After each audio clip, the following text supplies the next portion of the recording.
Era terça-feira e quinta-feira vinha vagão de louco para cá.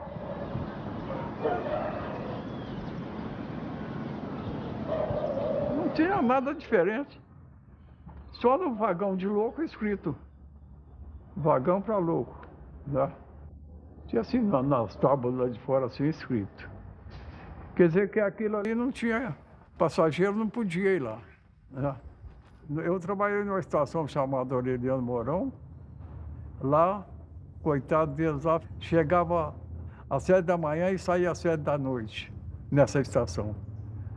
Então os coitados sofriam. Tinha uns que choravam. Outros pegavam marmita de comida. Nós tínhamos um restaurante que fornecia boia para eles, para qualquer um lá. Às vezes comia era com a mão, outras vezes comia de um modo muito esquisito, igual porco ali, né? Poxa, assim, né?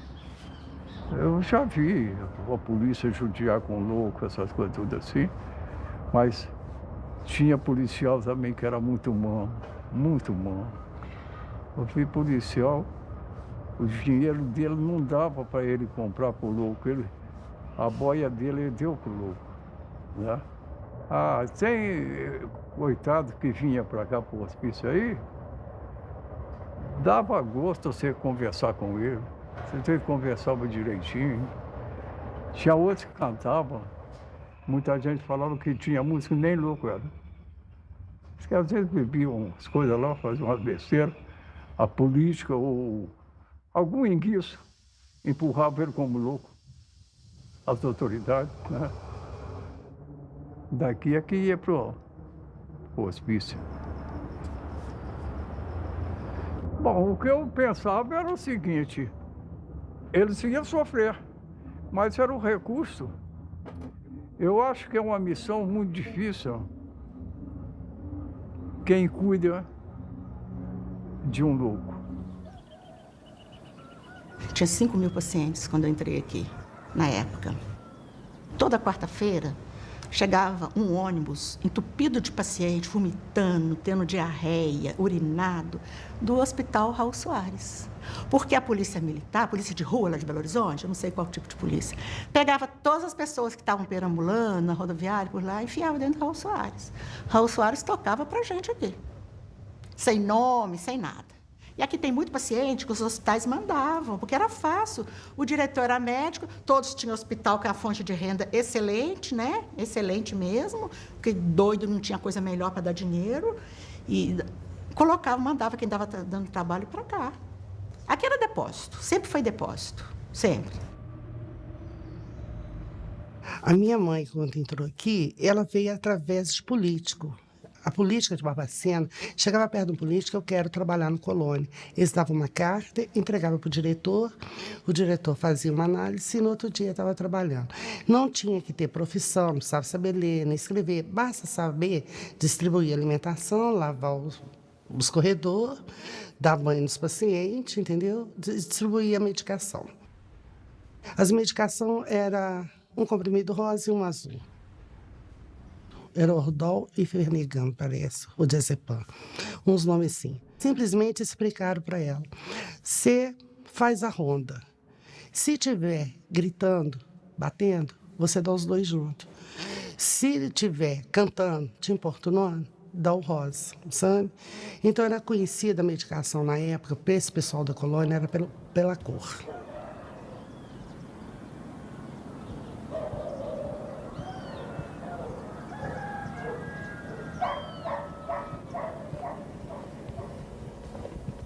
O final do século XIX em Barbacena é marcado por um mito que se cria na cidade, no Brasil como um todo, de que aqui havia um clima muito especial, clima serrano. Ele era o oposto daquele momento em que o Rio de Janeiro é tido como uma cidade insalubre, das grandes febres, das grandes epidemias. Então, de certa forma, a elite do Rio de Janeiro, que é a capital do Brasil, então começa a descobrir em Barbacena um lugar para se tratar.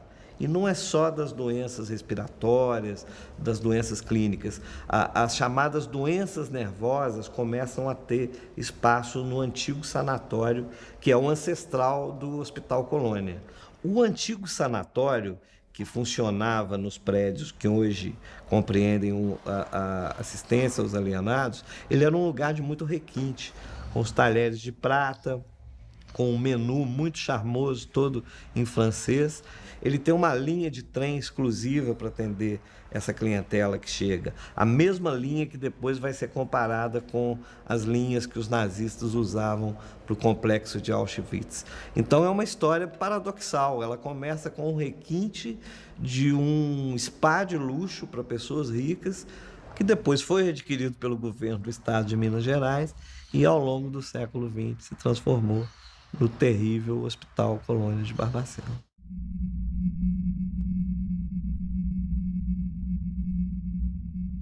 Quando eu tive acesso às fotos feitas dentro desse hospital em 1961 pelo Luiz Alfredo, eu fiquei tão impactada que eu não vi nenhuma daquelas fotos no hospital. Todas aquelas imagens me remetiam a um campo de concentração. E o fato de a minha geração não saber nada sobre essa história me deixou muito indignada. Como é que uma história como essa, como é que uma das maiores tragédias do Brasil acontecem diante dos nossos olhos e a gente não sabe nada sobre isso?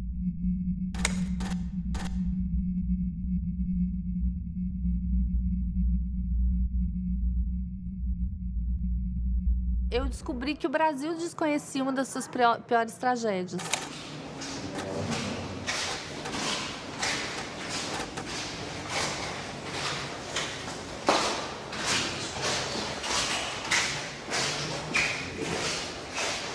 A gente tinha que botar o paciente no lençol e rotular o nome, procedência.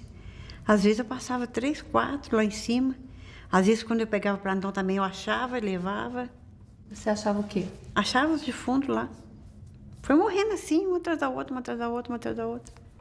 Tinha plantão de eu passar 5 pacientes mortos. Trazia vela na bolsa, trabalhava 24 horas.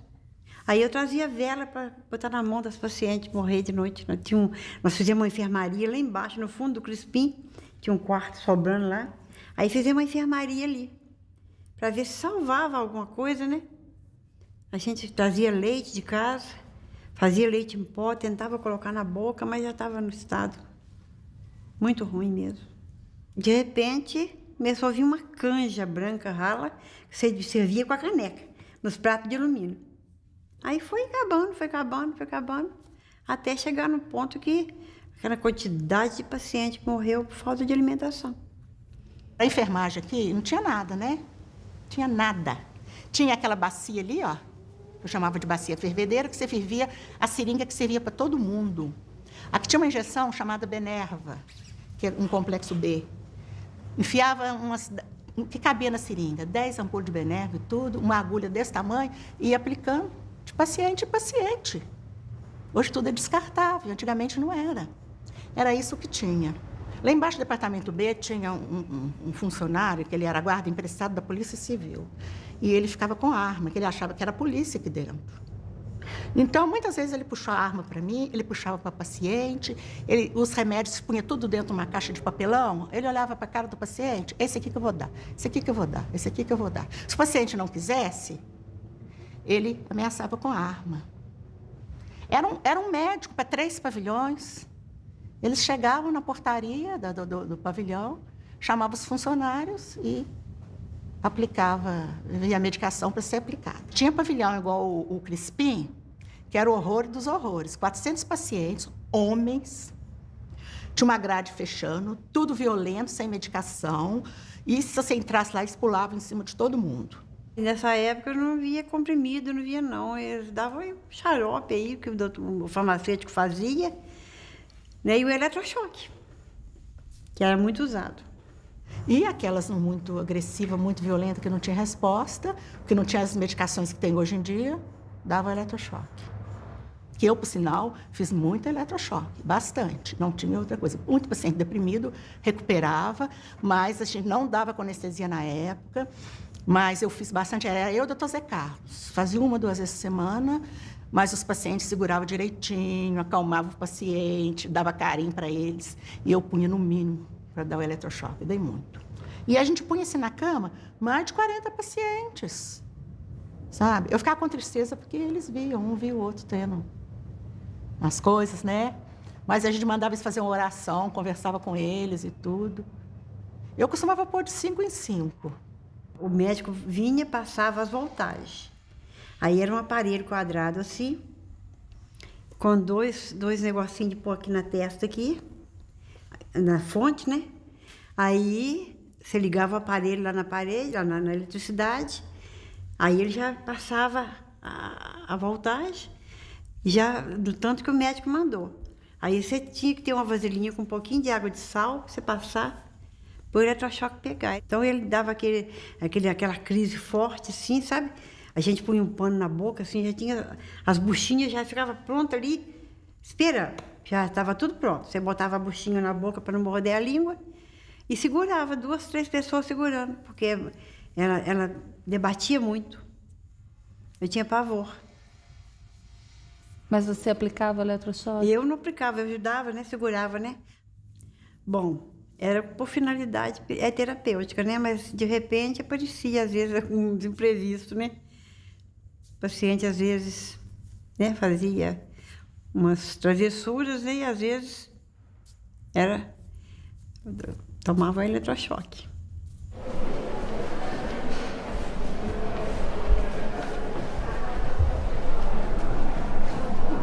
Eu tive vergonha de ser psiquiatra, foi quando eu vi as cenas que eu vi. Foi a vergonha de ser gente, foi de ser psiquiatra só. De ver o que é possível fazer com o outro.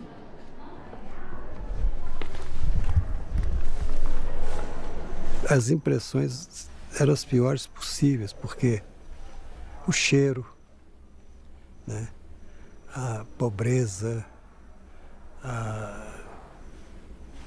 o som que não existia, a fala que não existia. Todos eram andarilhos. O problema de ser andarilho é uma coisa interessante, né? A pessoa ficar andando em volta de si mesma, né? Horas e horas. E tudo isso era natural, tudo isso fazia parte.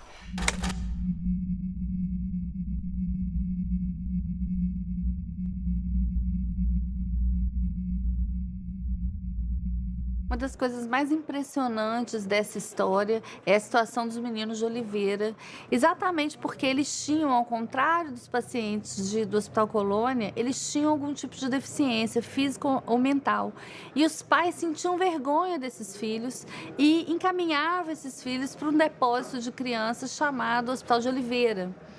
E aí, quando esse hospital fecha, esses meninos, eles acabam mudando de depósito e acabam sendo encaminhados, então, para o Hospital Colônia no início da década de 70.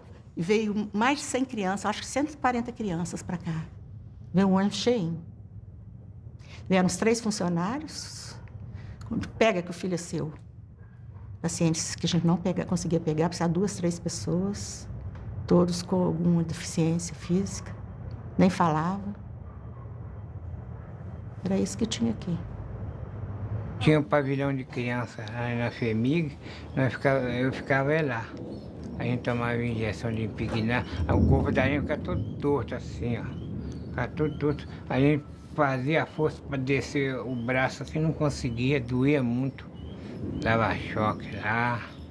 A gente ficava no pátio lá pelado, ficava na cela pelado também. Jogava água na cela, a gente ficava dentro da água na cela, ficava apanhando lá, aqueles enfermeiros, sabe? Batia na gente lá. Você é da onde? Belzonte, Pau Santo Figênio, pai do tio. Pai Antônio Antônio Paulino, meu pai do tio. Me criou desde pequeno assim, ó. Eu fui lá em Belém e não vi ele mais. Mãe morreu. Quando eu era neném, ela morreu. Cheguei com 12. Toninho, você tá com quantos anos? Não sei mais não.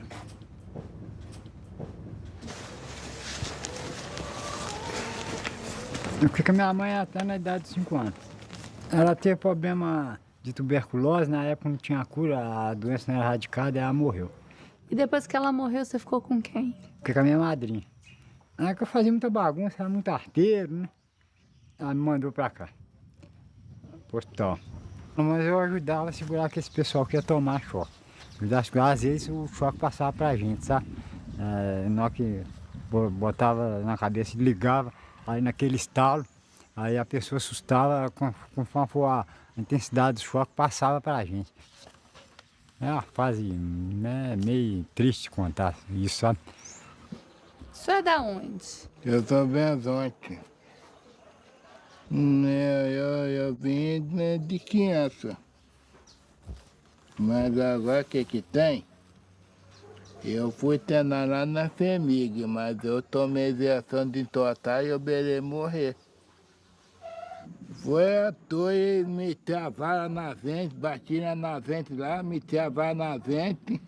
Lá pus ele na cela também, lá tinha cela, pus ele na cela, pelado, sem roupa, sem nada. E fazia esse casente à toa. Eu não fazia nem arte nem nada. Eu fazia facina todo dia. Era obrigado a fazer facina lá. Não fizeram, ele me ticou na vente lá. Xingava a gente.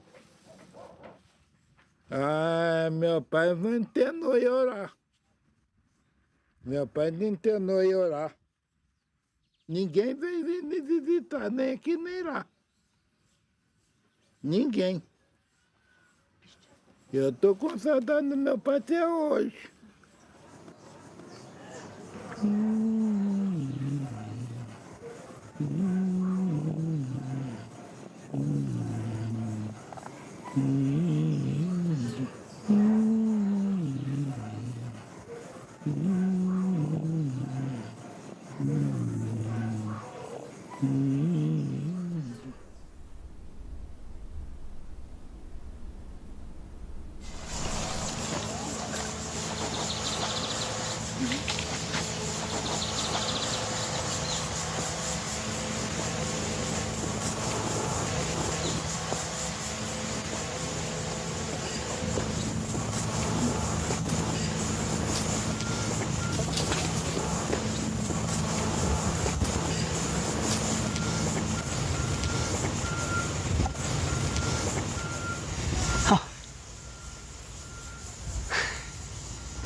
Interessante.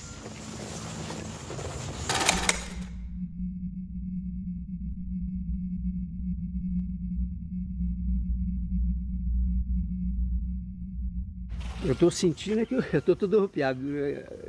Talvez seja alguma coisa que não depende da opção consciente, né? Mas deveria ser alguma portaria. Eu não tenho memória mais. É 35 anos, né? Essas coisas, elas têm uma memória muito... elas estão guardadas num espaço muito escondido na mente da gente, entende? Elas têm uma relação muito com dor, com sensibilidade. Eu fiquei aqui por volta de 4 horas com um grupo de médicos. Aqui, né? Aqui não é das crianças, será? Talvez fosse a coisa das crianças, mas não tinha essa cerca. Aquilo ali também, deixa eu ver. E como que as crianças estavam? Elas estavam... A criança normalmente é mais... Elas ficavam quietinhas, né? Não movimentavam. Tem até uma foto de uma que está bem na posição fetal que eu fiz, né? Uma foto que eu fiz por cima. É uma situação de defesa que eu achava, né? A única maneira de se defender da situação que estava era de apertar o corpo, as mãos. Tinha um menininho também, que esse foi muito forte também. Eu não lembro onde que foi que eu fiz a foto, que ele... Eu lembro que a hora que eu cheguei perto, ele levantou o bracinho e falou assim: moço, o senhor quer ser meu pai? Esse foi forte. Pôs a mãozinha assim, chorou. E a foto é uma das fotos que sensibiliza muitas pessoas quando vê. O choro dele, procurando um pai naquele lugar ali, né?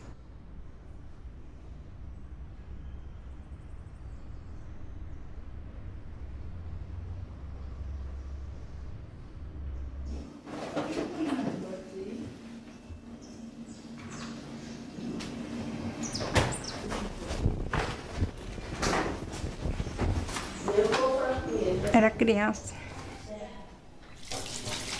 Minha família internou eu, criança, assim, na Oliveira. Eu dei alguma crise, assim, não tinha remédio para levar no médico, aí me internou.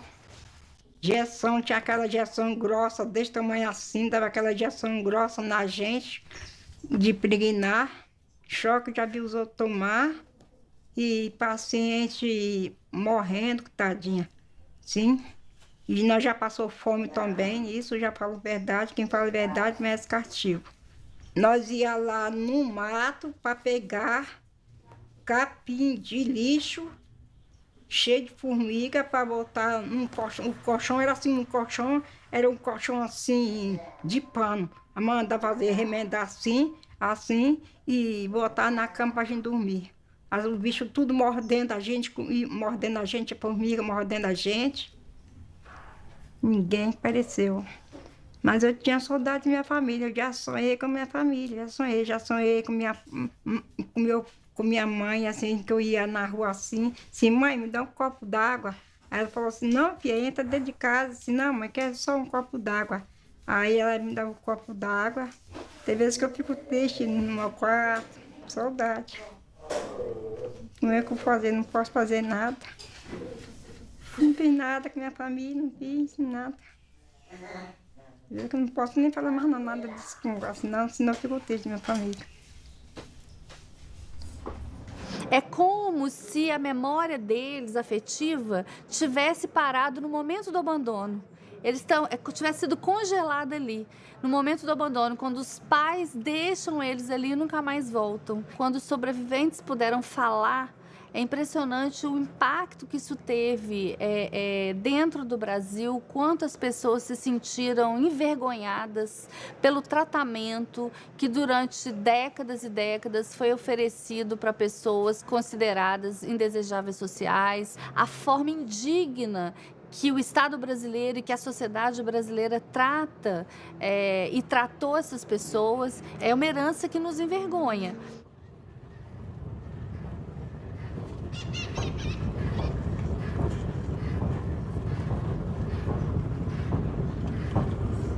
Nesse espaço aqui era um trajeto nosso de menino, né?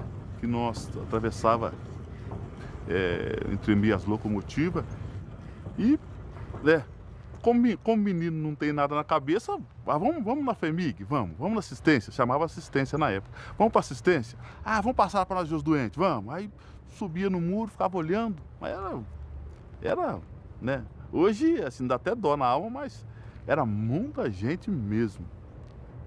Era como se juntasse muitos frangos, né? Muitos frangos. Muitos pacientes. Tinha uns normal, tinha uns que era normal. Esses que ficavam dentro desse recipiente lá, nesse quadrado, esses não batia bem mesmo, isso não tinha sentido de nada. Mas tinha uns que era normal, rapaz. Tinha uns que era normal, conversava com a gente assim, ó. Só que às vezes vinha de longe, né? Às vezes vinha de longe e a família punha aqui, largava, por aqui morria e aí ia. Era tudo aberto, né? Entrava e ia para o campo jogar bola. Então, era o nosso dia a dia, né? Na Rua da Memória hoje tinha um rapaz que ele era internado e tinha, às vezes morria alguns doentes. O que ele fazia? Ele punha tudo numa carrocinha de ferro e punha os doentes ali. Às vezes ele passava na rua da minha casa. Então nós pedíamos para ver, abre aí para nós ver os defuntos. Aí abria, nós víamos os defuntos, fechava, né? Ele subia com aqueles defuntos e tal. E tinha dia que nós corria atrás também da carrocinha e nós ia até no cemitério para ver ele jogar os defuntos. Fazia um buraco grande, jogava 5, 6, 7, pronto, e acabou. Sem caixão, sem nada. Não tinha nós de caixão não, entendeu? Então para nós era comum, né? É igual hoje, você vê carro na rua e ficar admirado. E hoje é um dos cemitérios que está desativado.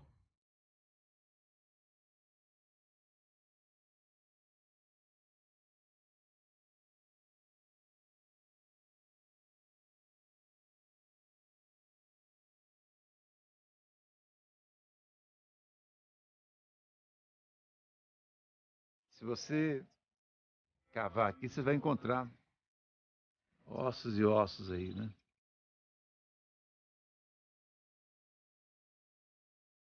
O cemitério era uma cultura de que as pessoas não poderiam ser sepultadas junto dos chamados normais, né? Os suicidas, assim como os negros e também os loucos tinham que ter um local para sepultamento.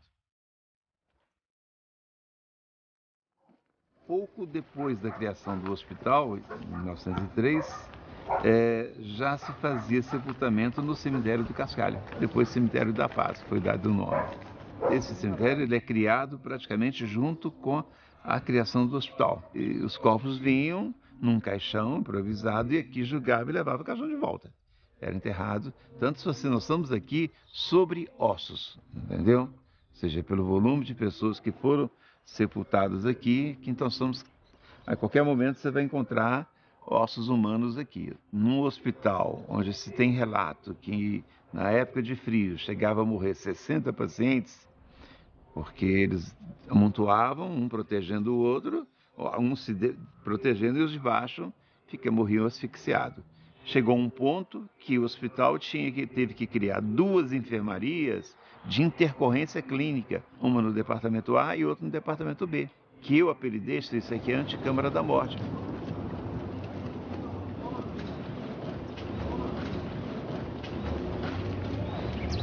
Aí eu ainda, diretor, chego os moradores, os vizinhos começavam a queixar do cheiro, ou seja, então percebemos que a terra já não estava absorvendo a quantidade de mortos, então nós resolvemos encerrar o contrato e não mais permitir o sepultamento de pessoas aqui nessa instituição. É muito estranho você imaginar um hospital que já tinha acoplado a ele um cemitério, porque a expectativa do hospital não era curar, era levar essa vida até onde fosse possível para finalmente sepultá-la. No primeiro momento do hospital, as coisas funcionaram de uma forma diferente. Ele cumpriu o papel baseado na medicina francesa, pelo menos até a década de 30. É onde eu sempre afirmo que a partir do Estado Novo, o regime forte, né, as coisas começam a complicar dentro da instituição. A família, quando internava, ela não queria saber, né? Tem história, né, de famílias que internavam e mudavam de endereço ou de cidade para não receber ou não ter comunicado dos pacientes. Então morria, você não tinha como, às vezes, comunicar com a família, e quando comunicava, a família não tinha condições de vir buscar o corpo. Muitas vezes era cedido às faculdades.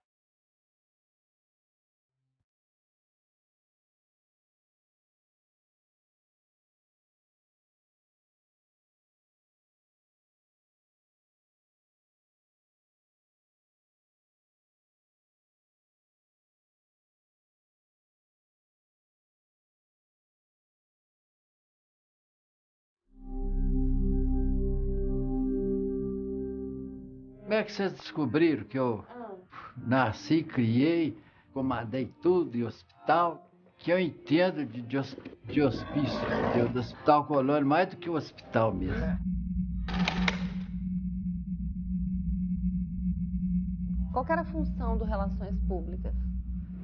Relações Públicas, atendimento às familiares que iam lá visitar os detentos, né? E eu tinha um relacionamento de coisa, a secretaria era aqui na ala feminina, né? Aqui embaixo era o hospital da ala de masculina, então as famílias me procuravam, eu chamava uma das enfermeiras, porque sabia de qual pavilhão que a pessoa da família estava internada, né?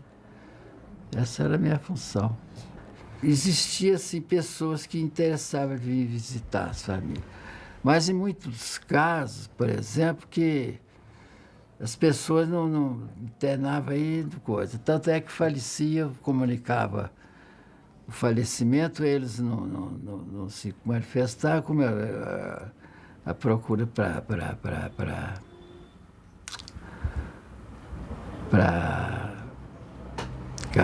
essas faculdades era enorme, né? Então eu atendia as faculdades que precisava, né? Então morria, a gente trazia cá para cima. Pegava com cobertor, 4, eu e mais 3 pacientes, no cobertor, que nem uma maca a gente não tinha, não. Aí punha lá em cima, arrumadinho lá os corpos, lá, tudo assim no chão, assim, com procedência, com tudo. Olha, os pacientes estavam mortos lá já, esperando eles virem buscar. Aí chegava, né? Às vezes não tinha condução própria para vir buscar. Levava daquele jeito mesmo. A gente ouvia cair lá dentro daquela caçamba igual pedra, assim, lá. Era eles jogando lá. Depois tampava com uma lona e ia embora, né? Ninguém. Eu tinha um relacionamento de comunicar com os familiares, né? Quando eles não se manifestavam interesse de vir buscar o cadáver, qualquer coisa, né? Quando tinha o cadáver disponível, a gente cedia para essa faculdade. E esses cadáveres, eles eram cedidos ou eram vendidos? Não, era cedido, não era vendido, não. A gente viu documentos, inclusive livros de registro, que tem o preço de cada peça anatômica. Preço? O senhor sabe alguma coisa sobre isso? Não, isso aí eu não sei, não. Como é que isso aí não estou ciente disso, não. Eu só recebia a ordem do diretor eu passava para o Clarido, que é o preparador, e a minha secretária fazia nada de dinheiro.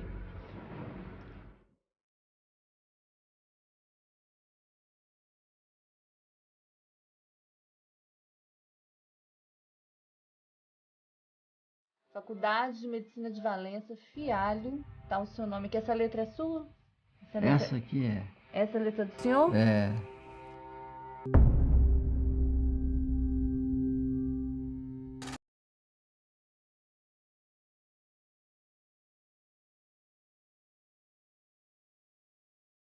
Essa questão da venda dos corpos, que é um fato já do final dos anos 70, ele é a exacerbação de uma sequência de descaminhos que esse lugar vai tendo ao longo da sua história. Quanto menos hospital ele fica, e mais prisão, e mais reclusão, e mais depósito de gente, mais margem para essas coisas que hoje a gente percebe como absurdas se dá para acontecer. Sai bem?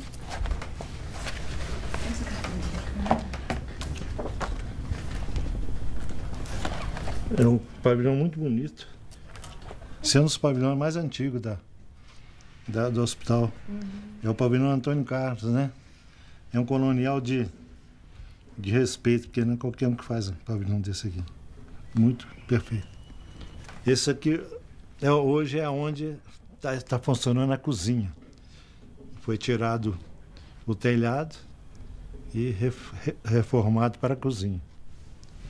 Estão montando a ferragem para encher o concreto. Um é o João Preto, paciente, tá vendo? Todos são pacientes, tá? Esse aqui da Possível com paciente. Esse é o paciente que tomava conta dos porcos lá na Possível. É um paciente que, inclusive, ele morava, tinha um quartinho dele, tinha um chuveiro dele.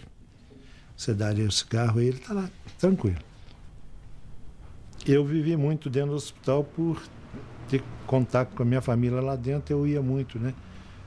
Andava lá dentro, tinha regalia dentro do hospital. Então, estava lá, conversava com os pacientes. O estado dos pacientes, para mim, era normal. Porque os pacientes, eles não agrediam ninguém, eram os pacientes educados, conversavam. Eles precisavam de um afeto, né? Você conversar. Então, os pacientes do Hospital Colônia, na época, eles iam para a olaria fazer tijolo. Eu frequentava, inclusive, a olaria, porque meu pai era um chefe daquela parte. Eles tinham uns que até dormia à noite, né? Porque tem que refazer o fogo no forno, né? Que esse forno para queimar o tijolo. Então, eles é que olhavam, os pacientes. Do tempo que eu vivia lá dentro, lá tinha 280, 300 pacientes. Era 2 funcionários que trabalhavam a noite inteira olhando eles. Quer dizer, não era uma coisa do outro mundo, não. O paciente pegava um cobertor e ia arrancar capim para fazer os colchões para eles dormir. Eles mesmos faziam o colchão deles, costuravam, dava os pontos, entendeu? Que o paciente, como diz o doutor Fortino para mim, o paciente psiquiatra, ele precisa fumo de cigarro e comida.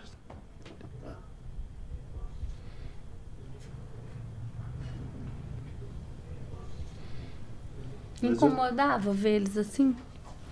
Incomodava porque eu entrava no pátio para tirar paciente para trabalhar. Mas de 69 para cá, tá? Eu entrava lá, porque eu já era o chefe de obra, então eu tirava, em troca de um maço de cigarro, e ele saía para trabalhar.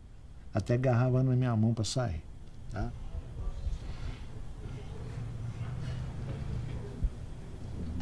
Os pacientes da colônia, os homens que era bom, saía para prestar serviço ao município, sabe? Calçar rua, capinar rua para o prefeito, sabe?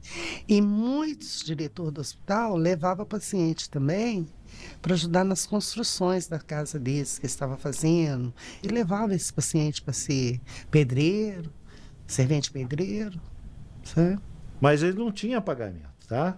Eles tinham, como diz o outro, né, mordomia de sair do pátio e ganhar um maço de cigarro, que eu passava aqui na secretaria e pegar o pacote. Isso aí.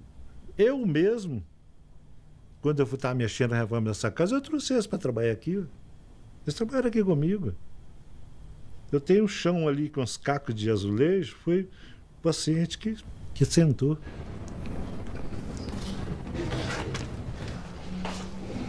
Tudo isso aí, a agilidade dele, é um paciente psiquiatra, né?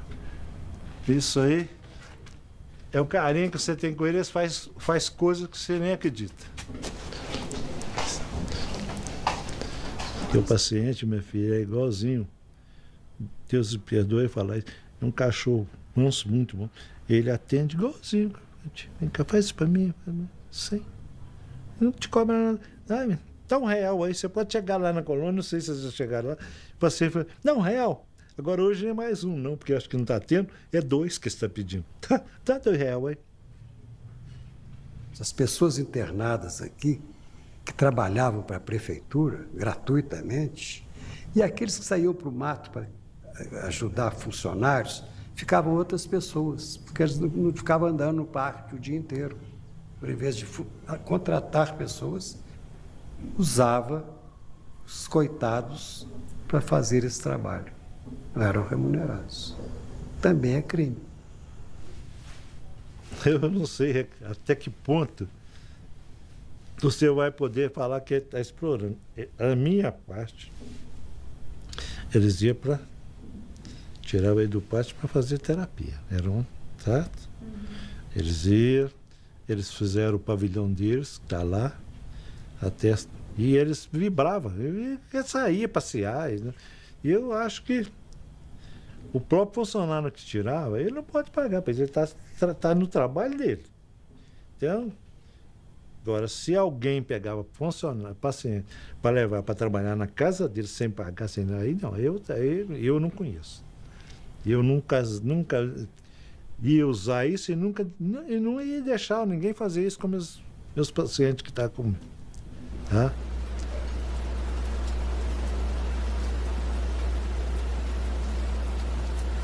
Cada pavilhão tinha uma irmã que cuidava. Que era assim, elas punham as pacientes para fora 4 horas da manhã, para limpar a casa. O negócio era manter a casa limpa.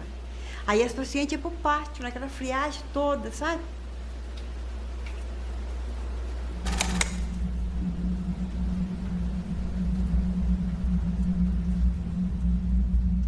Tinha irmã de caridade aqui na época. Uma ou outra ajudava a gente. Eram boas tudo. Outros atrapalhavam a gente. Sabe? Mas a limpeza no pavilhão que elas estavam era limpíssimo. Desde que os pacientes ficavam tudo entulhados dentro dos pátios. Arrumou, pôs as coxas brancas de piquê, ninguém podia entrar. Elas rezavam terço com as pacientes. Elas tinham essa função de ir lá, rezar, orientar, entendeu? Se a gente precisasse de alguma coisa, elas é que tinham que vir fazer licitação para vir buscar no almoxarifado. E ficava ali. Um certo tempo de manhã. De tarde você já não via mais elas. Elas exploravam muitas pacientes para fazer crochê, trabalho manual. Então, essas pacientes trabalhavam separadas. Trabalhavam só para as irmãs. Não faziam nada para ninguém. Tinha o dormitório escolhido, né? Era o primeiro dormitório de cima, que era o mais limpo. Ali só ficava elas. E elas recebiam para isso? As pacientes? É. Ah, não. Às vezes, assim, muito raramente, sabe? Mas, assim, um bolo que fazia lá na casa delas, que levava lá um pedacinho para elas. Mas muito raramente. Essa irmã Helena Coelho, que era a mais velha, ela era econômica, né? Que trabalhava no almoxarifado. Então, todo lugar, você sabe como é que é. Tem essas corrupção mesmo, né? Que a gente está vendo hoje, né? Então, vinha a carne de segunda e o dono da carne recebia como de primeira. Mas não deixava de dividir com elas, claro. Um dos principais trabalhos do repórter, quando ele vai contar uma história, principalmente uma história tão trágica como essa, é identificar as responsabilidades. E a primeira coisa que eu quis fazer quando eu entrei dentro do hospital e quando eu comecei a ouvir os sobreviventes, que pela primeira vez foram procurados, que pela primeira vez ganharam voz, eu queria que alguém me dissesse de quem era a culpa. E eu fiz essa pergunta centenas de vezes para centenas de pessoas que eu ouvi. E eu não conseguia chegar a uma conclusão, isso me incomodava muito. Até que um dia, uma das entrevistadas, uma das personagens do livro me disse assim: a culpa é coletiva, ela é de todos nós, é de toda a sociedade, porque todo mundo participou disso. E essa resposta, ela é uma resposta que importante, porque não dá para, em nome da justiça, a gente cometer a injustiça de falar de um só nome. Foram 8 décadas de violação de direitos, 8 décadas de maus tratos, de tortura, de fome, de frio, 8 décadas em que passaram por lá milhares de pessoas. A cidade de Barbacena convivia com essa tragédia. Os funcionários conviveram com isso, as famílias deixaram seus parentes lá. Então, assim, os médicos participaram disso de alguma forma. São muitas pessoas envolvidas. Para que uma tragédia dessa ela exista, ela aconteça durante 80 anos, é preciso que haja uma omissão coletiva. É lógico que a gente nunca vai poder tirar a responsabilidade do Estado brasileiro, porque o Estado brasileiro era o responsável por cuidar daquelas pessoas e o Estado falhou.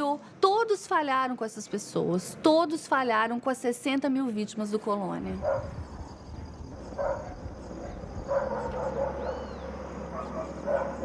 Minha lembrança da minha infância foi na FEBEM.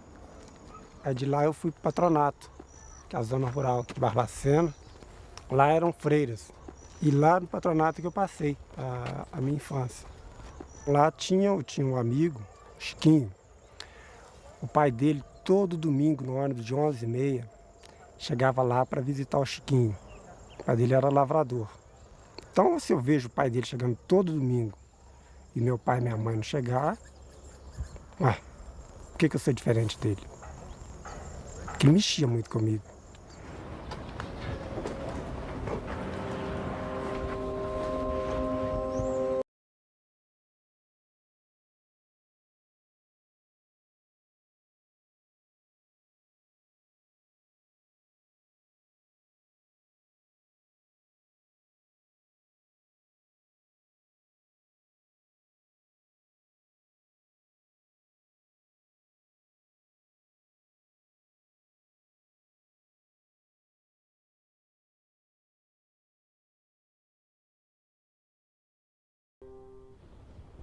Assim que eu ganhei o João Bosco foi pro berçário e eu vim também pro berçário.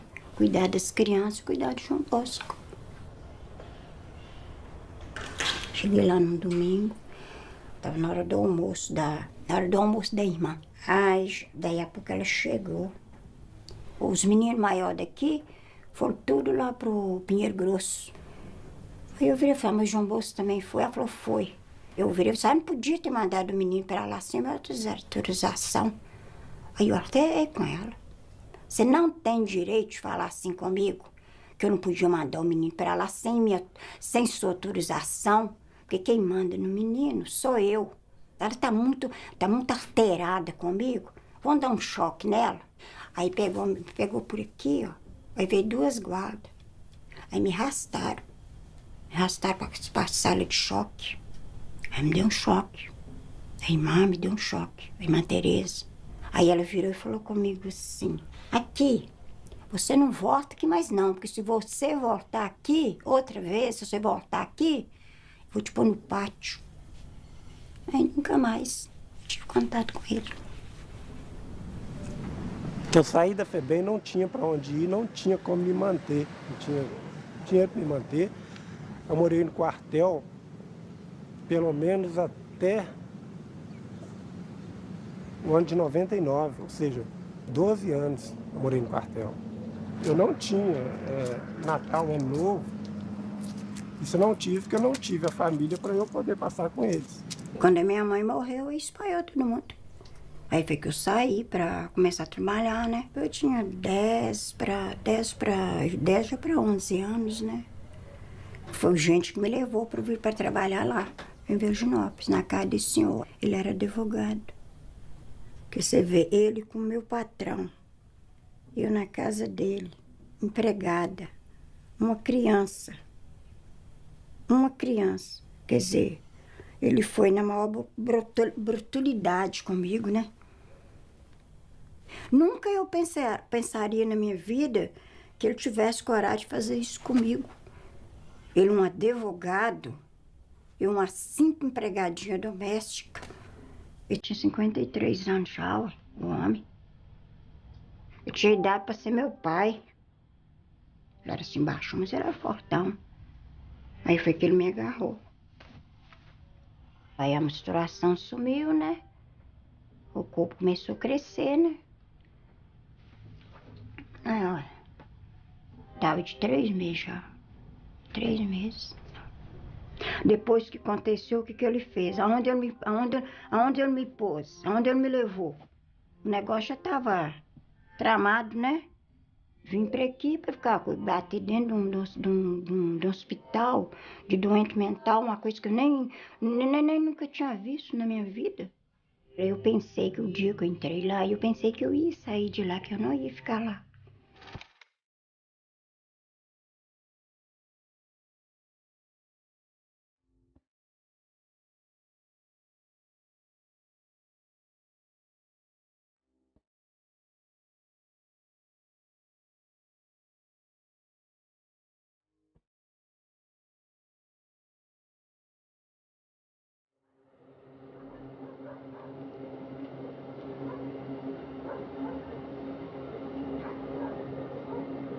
Fiquei mais crítica quando eu descobri a minha história e procurei a FEMIG, né, atrás de explicações da forma que eu fui recebida. Muitos disseram, o que você está fazendo aqui, não vale a pena mexer nessa história, procurar isso.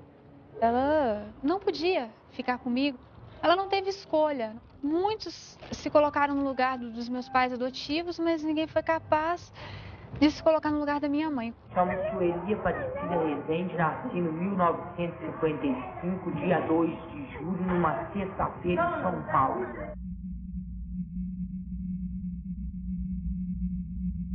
Elas saíam, né? Era muito paciente, ninguém dava conta de olhar, né? Aí tinha paciente que engravidava, quando não chegava outros de fora grávida, né? Elas saíam, encontravam, arrumava namorado aí. Agora tinha paciente que relacionava com outro paciente. Não tem uns pacientes que casaram com outras pacientes? Então tinha paciente que relacionava com outro. Tinha um filho, elas não queriam não, elas davam mesmo. Não queriam nem saber. Tinha umas que não queriam dar, mas não podia ficar aqui. Porque tinha uma irmã de caridade de Belo Horizonte que levava os filhos nascidos aqui para FEBEM, de Belo Horizonte. Eu achava isso uma agressão. Tirava os filhos e levava. Agora, as funcionárias, muitas pegaram. Tem muita funcionária que pegou criança aqui, criou e deixava as pessoas verem. A Sueli era o terror de todo mundo, né? Muito difícil, agredia todo mundo. Ela passou por vários lugares. O último lugar que ela ficou foi lá nos modos residenciais, que lá era de paciente tranquilo e tudo. E ela adaptou melhor lá. Mas teve uma filha, né, que foi pega por uma funcionária aqui. E nesse inteirinho teve muitos problemas. Entre a mãe que adotou, entre a Sueli, entre essa menina que nasceu. Eu lembro assim que foi a mais problemática. Ela sofreu que queria a filha dela, né? E a moça que pegou, ela não trazia, não levava a Sueli, porque não tinha condição. Não trazia muito aqui, não. Diferente de mim e de outras pessoas, né? Eu descobri por acaso uma contradição da minha mãe, né? Começou por aí, que eu questionando sobre a gravidez, como que eu tinha nascido, ela disse que foi parto normal. E eu lembrei que anos atrás ela havia falado que era uma cesárea. Que mãe que se engana sobre isso? E descobri que eu não era filha dela, que eu tinha sido adotada e que minha mãe se chamava Sueli e estava no hospital. E depois eu conversei com a funcionária também assustada, e ela confirmou que ela tinha falecido mesmo, e que isso tinha ocorrido há 1 ano. Estamos todas de azulão, lavando o pátio de pé no chão. Lá vem a boia do pessoal, arroz cru e feijão sem sal. E mais atrás vem o macarrão, parece cola de colar balão. E mais atrás vem a sobremesa, banana podre em cima da mesa. E mais atrás vem as funcionárias, que são as putas mais ordinárias.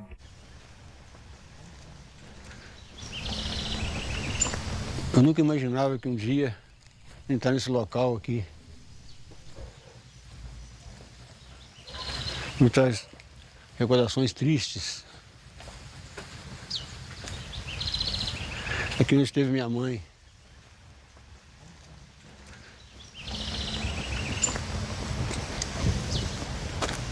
Foi seu pai que mandou ela pra cá? Não sei se foi, não. Eu não posso garantir porque eu era pequenininho, não tinha condições de saber. Eu não posso falar uma coisa que eu não sei. Ontem eu estava lendo o livro, né, antes de vir pra cá.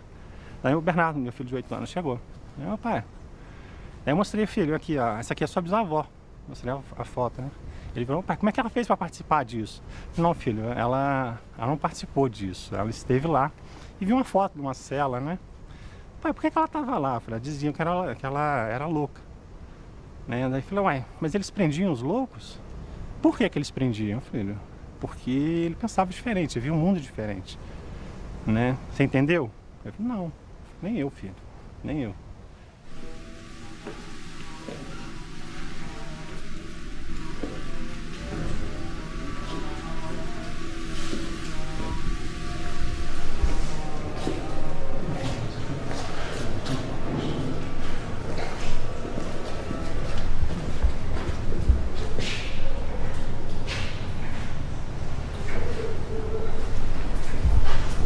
Aqui era o quê? Outro dormitório. Mas aqui só os indigentes, né? Sim. Aqui é... Mas quem não era, né? Talvez se eu tinha 9, 57, 58. O nome dela tá aí, porque ela deve ter vindo pra cá como indigente. Vê a data aí, a ver se a gente consegue localizar. 57, 58? É. A quem servia esse sistema, né? Matrícula de loucos e indigentes.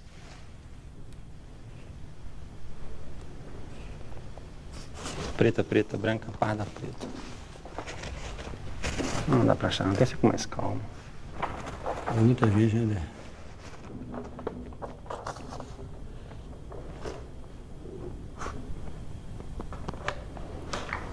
Pai. O quê?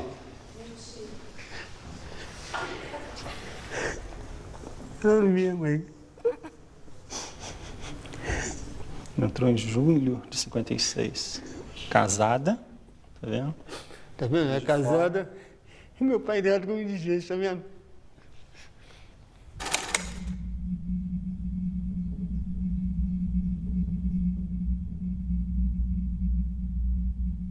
Ele traçando o nome, a despedida verbal do esposo da paciente, Jorge Severino. Vou.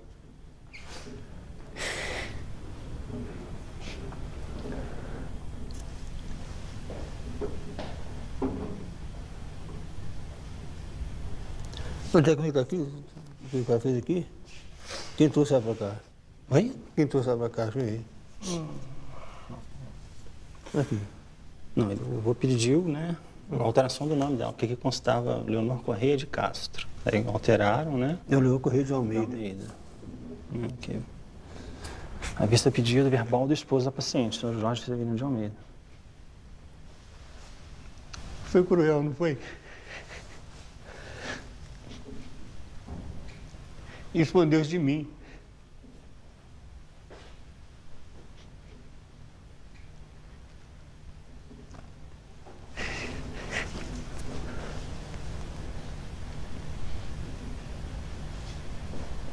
É.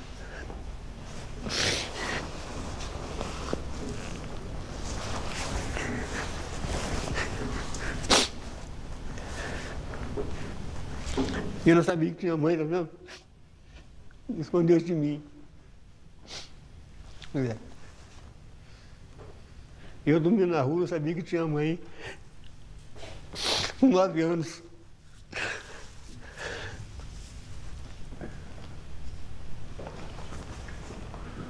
É.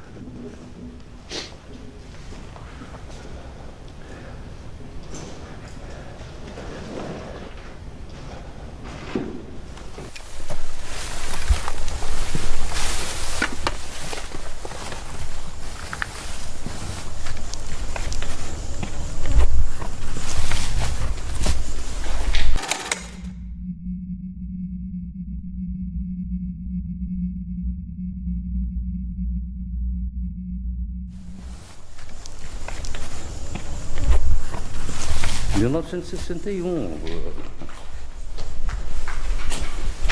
são quantos anos? 55? É como se as pessoas tivessem desaparecido, nascido no mato. E foram 6 horas, eu queria ter ficado 6 dias. Mas eu acho que eu não conseguiria produzir muito mais do que isso. Se havia coisas piores, eu não sei. É como se fosse um pesadelo que eu tivesse vivido aquelas 6 horas. A emoção, a ficha caiu no dia seguinte, ali era só profissionalismo.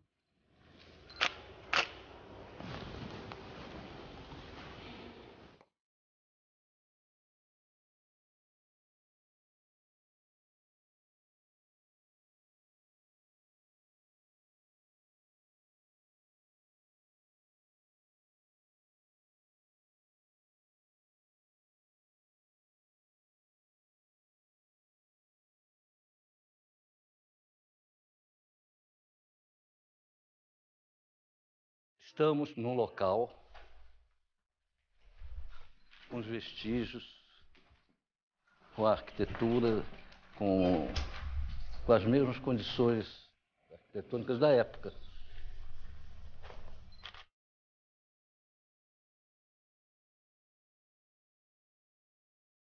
Aqui, ó.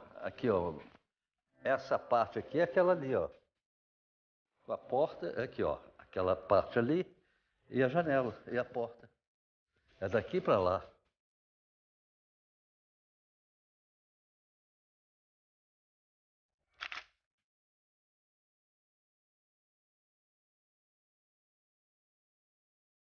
Realmente fizemos uma foto ainda no local quase que intacto. Só esse envelhecimento faz parte da história, né? Chegamos no local. É dos últimos. Quando terminar isso aqui, não restará mais evidência física nenhuma da época que nós estivemos aqui.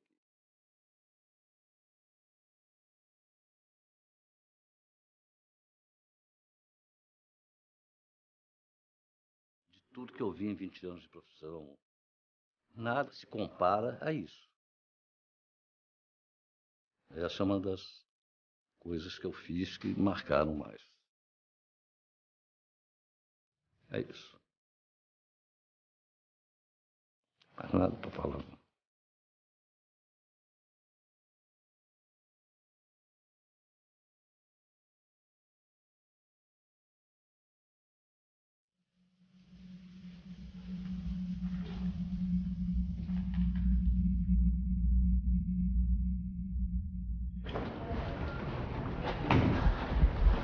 Aqui tem uma mesa boa.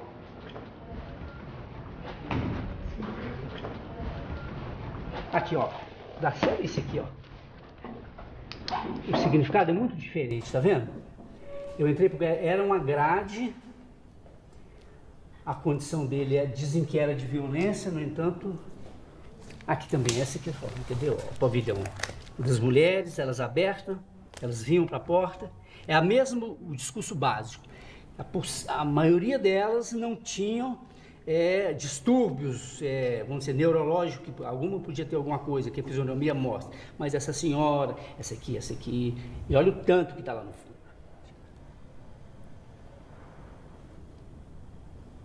Aqui já é degradação total, né? Essa aqui é a foto que eu falo, que esse momento aqui para mim foi crucial. Essas pessoas num abandono total, né?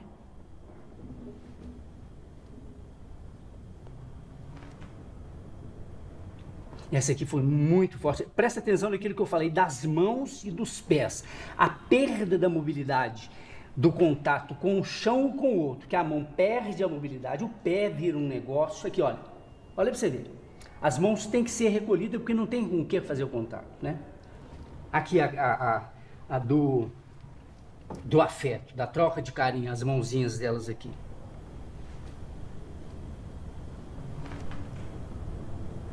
Esse aqui é a vergonha. O que eu senti é que ele ficava completamente envergonhado da situação que ele estava. Tem uma coisa que é interessante, a maioria era negro. Aqui já tinha... A cor negra já era uma discriminação.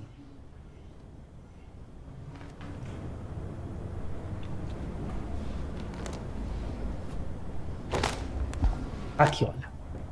A pessoa que eu falo que perdeu tudo. Isso aqui é sol, abandono, apodreceu. É como se ela tivesse me cobrando, ou faz alguma coisa, mas o que se podia fazer? E olha isso aqui também, ó. Ao rosto de pavor do menino aqui. Olhando para lugar nenhum. Você pode imaginar você no lugar mesmo, como filho, como criança, sem uma resposta. A boneca está aqui, mas a boneca está algemada.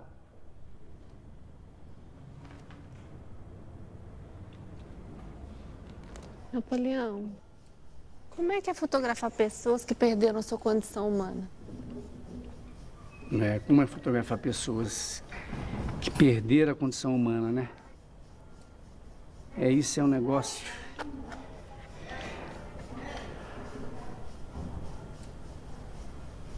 Como que é fotografar? Tem umas perguntas que são feitas, que para mim nos chama de koan. São perguntas para exatamente quebrar a sua lógica cartesiana para entender. A resposta dessa pergunta é a não pergunta. Você tem que chegar nisso, entende? Como que é isso? A resposta, ela não pode ser lógica. Então, como é que é fotografar um ser humano sem condição humana? Você tem que conviver com isso para ter essa experiência, entendeu? Que muitas vezes a resposta a um negócio desse é quase que um silêncio de respeito para essas pessoas que não tiveram um retorno para a vida, né?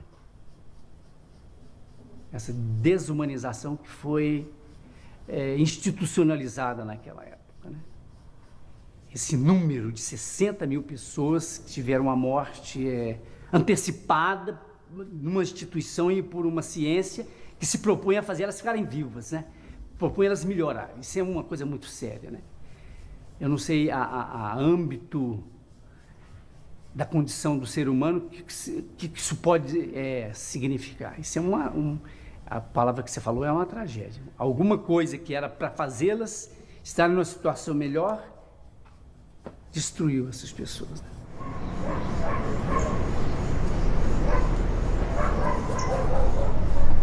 Todo mundo emocionado, né? Que foi um, né? É forte mesmo. Registro forte. De fato de serem 3 gerações, né? É verdade. 3 gerações. Né? Sua, nossa e a do Luiz Alfredo. Mas gravei a Dona Conceição aqui, ó, pois é. Gravei a Dona Conceição aqui com a turma toda, né? Todas se juntaram aqui na porta, assim, né? Foi aquele chique. grupo fechado, assim. E ela de porta-voz. No meu pavilhão não tem médico. É preciso de um médico. Para aqui, para esse pavilhão, porque não tem. E como é que foi, assim, quando vocês chegaram a primeira vez, assim? O que vocês viram? Qual foi o impacto que vocês tiveram?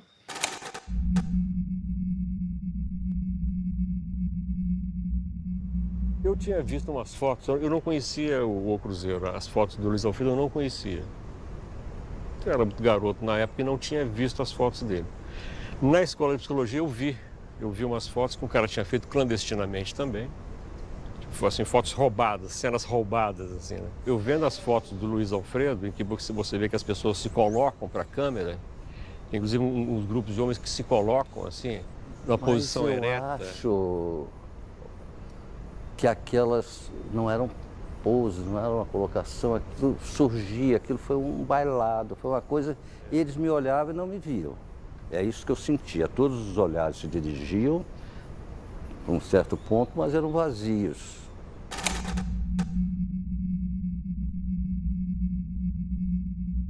Você veio pra cá, né, com a cara e com a coragem, né, velho? Sem recurso, como é que foi? 5 pessoas, equipe de 5 pessoas. Quando a gente veio aqui naquela visita que viemos juntos, né?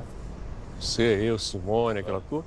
Quando eu voltei para lá que percebi que tinha abertura para fazer o filme, né? Em 5 dias eu montei a equipe e falei, não pode perder, né? Essa porta fecha. A gente percebeu que tinha que fazer algo naquele momento, que tinha possibilidade, não podia perder, né? E era aquela hora e pronto. E viemos um coletivo de pessoas. Vocês estavam juntos a primeira vez? Viemos juntos. Foi um grupo grande que veio. Passamos um dia aqui, demos um giro no hospital. Um dia mesmo. Aqui no embaixo. O Irã voltou para escrever as matérias, eu voltei com a cabeça do filme, assim, de armar o filme. É porque o secretário de saúde na época liberou, né? Ele não sabia o que ia acontecer, né? Ele liberou e depois a gente publicou uma matéria dizendo, né? Que estava aberto, né, os portões aqui do hospital para a imprensa, né?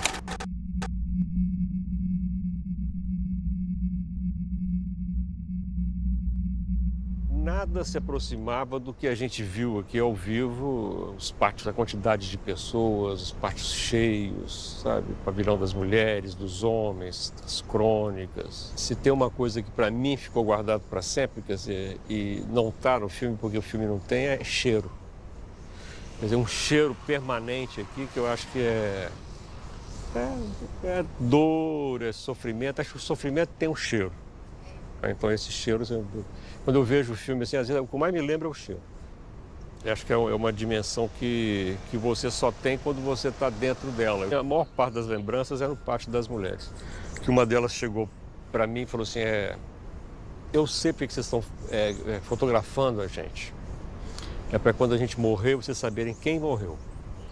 E a vontade delas de aparecer e tudo era muito grande. Então você percebia assim que era uma forma de dizer, olha, eu estou aqui, estou viva, eu estou aqui, eu existo, e pôr a cara.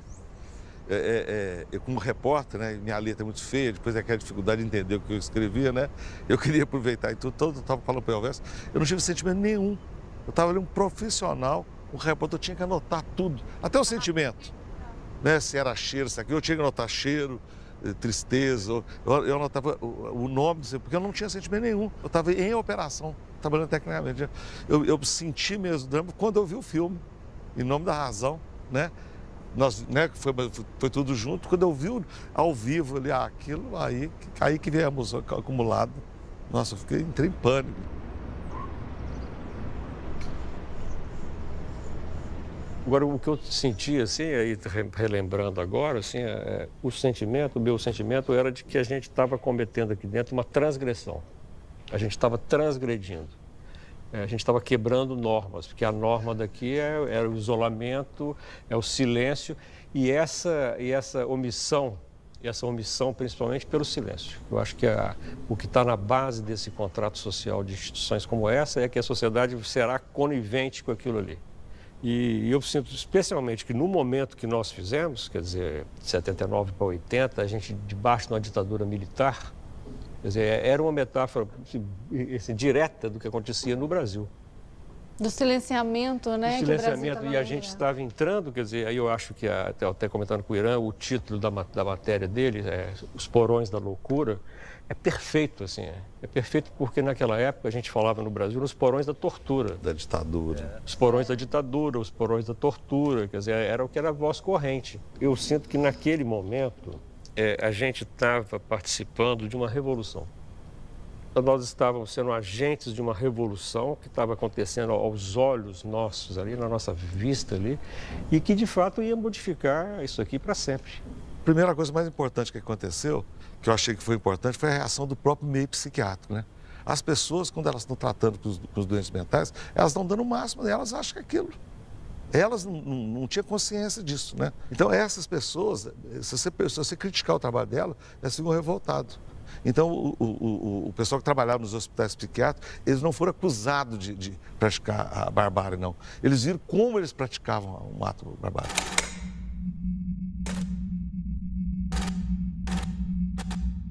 Eles se identificaram, né? Então, o que aconteceu? No primeiro momento, eles ficaram revoltados. Eu recebi muita crítica, metendo pau no meu trabalho, metendo pau não sei o quê. E depois eles viram o tamanho da atrocidade que eles estavam envolvidos.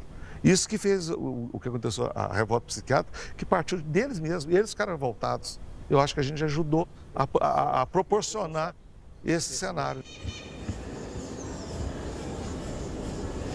Eu estou me sentindo aliviado de não ver ninguém aqui, né? Essa ausência deles aqui, essa é a mudança, né?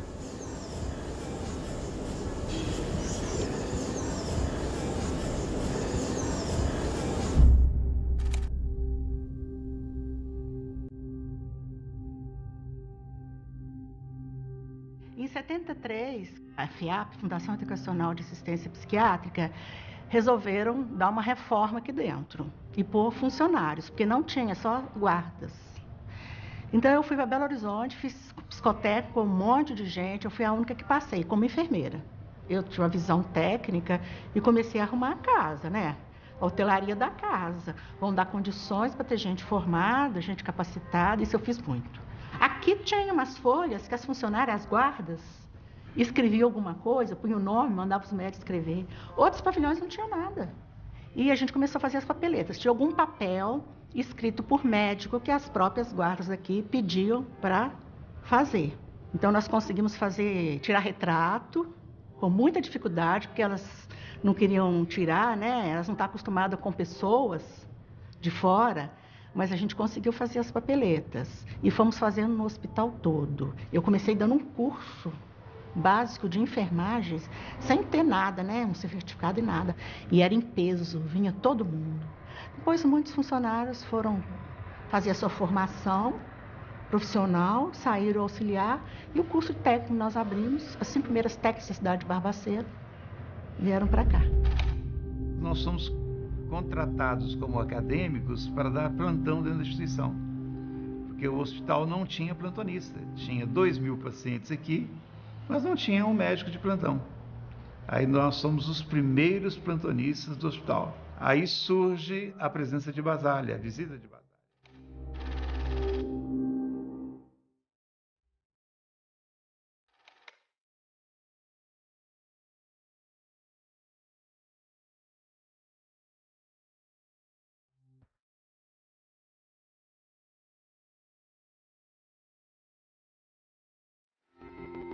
E ele conhece as instituições psiquiátricas, onde ele chama isso aqui de um campo de concentração. Ele vem, faz a crítica, e Basale passa a ser um símbolo, passa a ser uma bandeira da nossa luta por mudanças do modelo assistencial.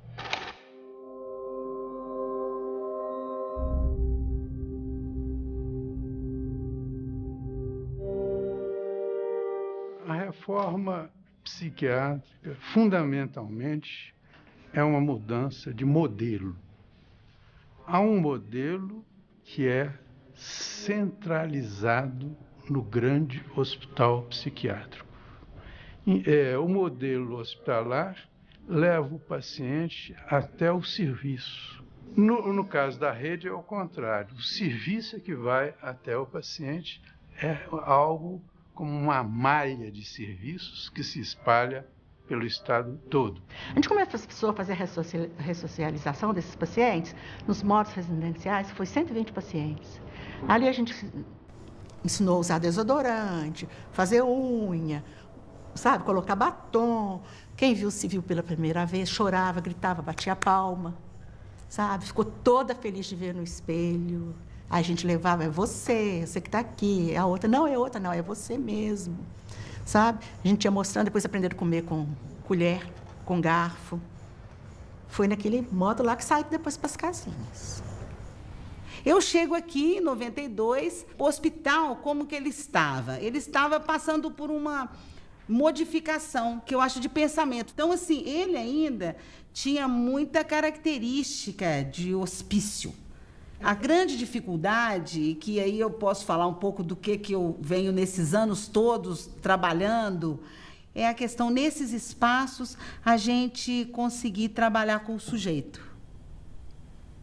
Porque a questão coletiva ela é muito forte. A instituição ela é muito rígida dentro de rotinas. Eu tenho experiências lindas aqui. As pessoas não sabiam como que vinha a fruta, o abacaxi sem ser picado. Como que era o abacaxi? Tem história linda das pessoas, primeiras pessoas na residência terapêutica, como começaram a frequentar mercadinho. Sabe assim? Porque é isso, tem a laranja sim, mas é ela picada, né? Assim, a coisa, o que é isso? Assim, coisa para nós que é tão simples. Porque é tão assim tutelado, né, que a gente faz tudo pela pessoa, né? Aí tem o caso de algumas pacientes que são até muito conhecidas e tem algumas que estão até hoje em residência terapêutica, né, que eu acho assim que é uma vitória, tendo em vista o quadro que apresentava quando morava aqui dentro, né? Então você vê que tudo é possível, né?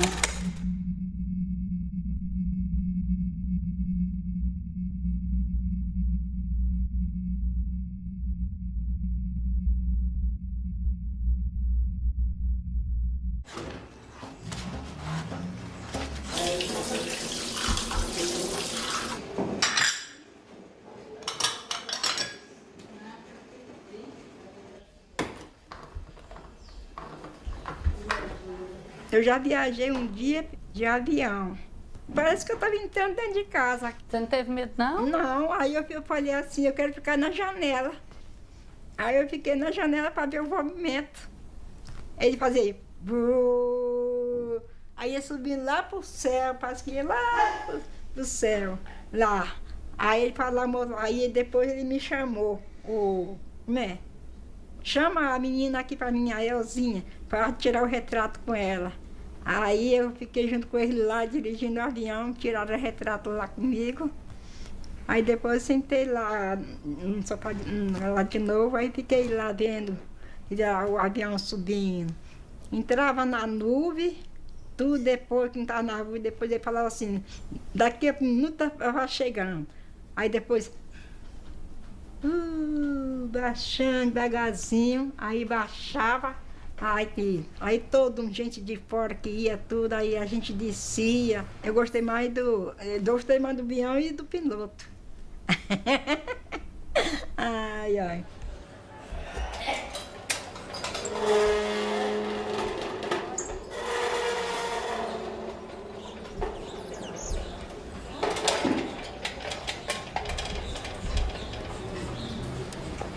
O senhor representa hoje uma instituição que tem essa herança. O senhor acha que nós podemos falar em culpa do Estado ou em dívida histórica que o Estado tem com essas pessoas? Com os remanescentes, certamente, né? O Estado, na medida mesmo que, e é bom que seja feito esse registro, o Estado ele agiu, né, em consonância, em sintonia com os conceitos, com a instituição da psiquiatria, com a medicina, com o sanitarismo. Não agiu contra os preceitos sanitários, contra o ordenamento da instituição médica, nem do judiciário da época. Então, ele foi um instrumento, digamos, passivo. Então, é do Estado, mas é de nós todos. Eu acho que esse reparo tem que fazer. tem que avançar, até porque a política do Estado é desinstitucionalização, né? Já tem muitos anos que a gente está trabalhando nessa lógica, né? Conseguimos fechar vários hospícios nesse país, mas que não tem recuado na política de saúde mental. Na política nacional de saúde mental, a gente não tem visto recuo, assim. Ninguém fala em abrir leito, né? A integração, a escola inclusiva, o tratamento ambulatorial, o apoio familiar, o foco deve ser esse, né? E isso alcança tudo. Alcança a educação, alcança a assistência social e alcança a medicina. Mudou muito nesse sentido, que hoje realmente as pessoas têm um tratamento com dignidade. A vida hoje é digna aqui. Eu costumo dizer que se nós ainda tivéssemos a mesma realidade, nós estaríamos hoje com milhares e milhares e milhares, porque ainda permanece a tensão na sociedade. Eu posso me ver livre dessa pessoa. Aquela comunidade pode expulsar aquela pessoa do seu convívio. Aquela família pode se desincumbir. Aquela pessoa, ela de alguma maneira incomoda, eu mando para Barbacena.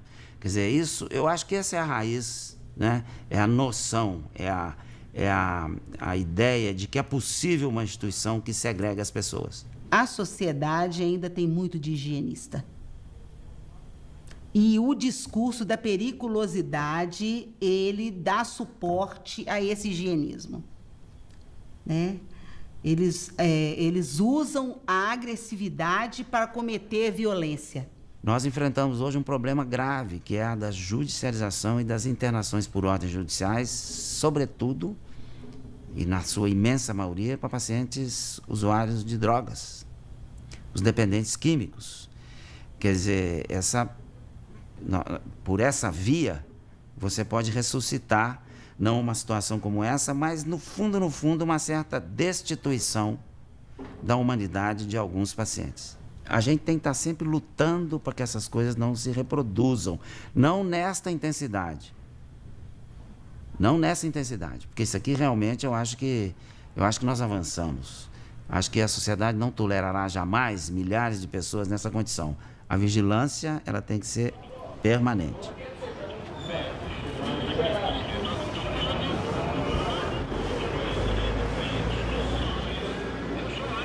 A casa foi criada para eles, né? Tanto que são 4 rapazes e 3 moças. No começo foi difícil até para mim, quando a gente via que o chão tinha só fezes, né? Falava, nossa, meu Deus, me dá coragem, né? Os primeiros dias eram difíceis mesmo.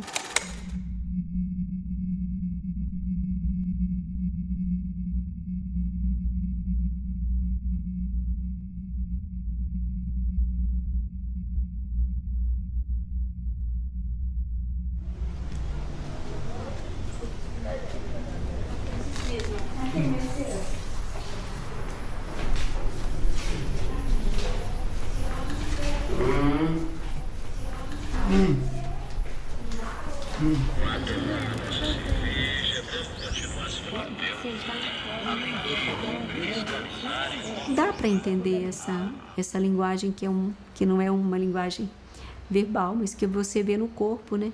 E eu acho que foi mais através de olhar para eles e entender, né?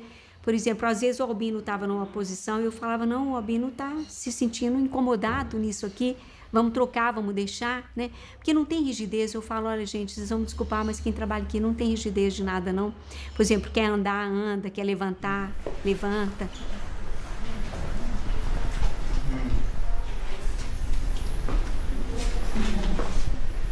Quando conseguimos fazer a identidade de cada um, o CPF, cada um virou cidadão, se tornou gente perante a sociedade. Para nós eles já eram, mas estão registrados.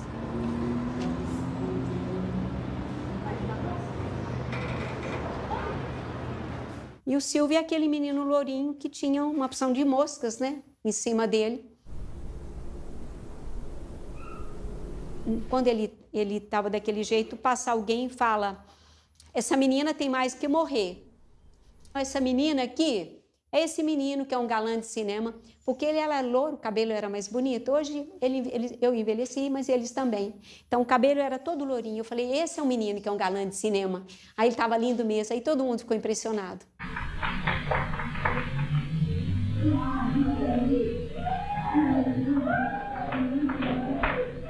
A Wanda Lúcia, né? A Wanda Lúcia está naquele filme do Elvésio Raton, quando ela era pequenininha, junto com o Silvinho. Vai. Vai sozinho, você consegue? Pode ir sozinho. Eu acho que, na medida que incomoda, você mostra que existe uma outra possibilidade, que as pessoas conseguiram também sobreviver àquele terror, né? Conseguiram. E eu acho que tem que admitir que houve tudo isso mesmo, né? As pessoas poderiam não estar pensando em maldade, mas não sei, às vezes elas eram maldosas também, né? Porque o doente, ele não tinha voz, né? O que a gente entendeu mesmo o nosso, né? O nosso também não fala, mas a gente dá voz para eles.